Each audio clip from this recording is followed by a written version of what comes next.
This is Province Sports columnist Ed Willis with the weekly look around the NHL, and we're going to start this week with an overview of the exciting and extremely competitive battle for last place overall in the NHL, and of course that means the right to draft Connor McDavid, the most talked about prospect to come into the NHL since Sidney Crosby came out of the Quebec League. Now, over the first 2 months of the season, it looked like the Buffalo Sabres were mortal lock to finish last overall, but against incalculable odds, the Sabres have put together a streak of competency. They actually won 6 out of 7. They beat Montreal twice, Tampa, and the Rangers, and now they find themselves in 4th place overall. They reverted to form on Thursday night, lost 5-0 to Tampa, but the goalie Jonas Enroth has put together a nice streak here, and they've got a player named Zergus Jurgensen, and I sat up all night practicing that, and I still flubbed it. But he's leading all All-Star voters, all players in All-Star voting. So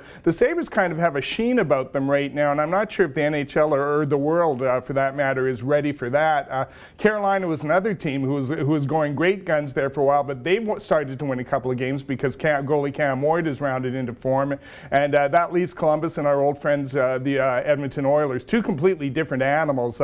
Columbus was thought to have a legitimate playoff shot this year, and really were one of the exciting young teams in the NHL, but they've just been butchered by a string of injuries. They're second last overall right now, and their president John Davidson said this week they're not going to make any trades for immediate help, so you can interpret that as you will, but you put McDavid or Jack Eichel, who's the other prize in this draft, on that team, and all of a sudden the Jackets are a potential powerhouse.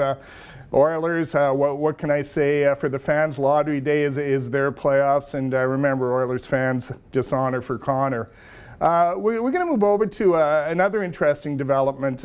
This is sort of the overview segment, and it's interesting to note some of the coaches who were thought to be on the hot seat at the start of the year and where they are now. Toronto's Randy Carlyle was the prohibitive favorite to be gassed first, and when they were drummed 9-1 by Nashville a couple of weeks back, it looked like the buzzards were starting to circle there, but they've since righted the ship. Toronto is now 6th in the East, and there hasn't been any wailing from the center of the universe, although following their 5-3 loss to New Jersey on Thursday night, that might start up again. Two other interesting characters. The Islanders' Jack Capuano is another one who was, thought to be on borrowed time, and the Islanders are second overall in the East, one of the real surprise teams in the NHL. And then there's Calgary's Bob Hartley, another guy who wasn't supposed to be buying green bananas, but the Flames are 4th overall, one of the real, 4th in the West, and they're really one of the real neat stories this year. Now on the other side of the ledger we have perennial favorite Dallas Eakins, and who knows what's going to happen there, but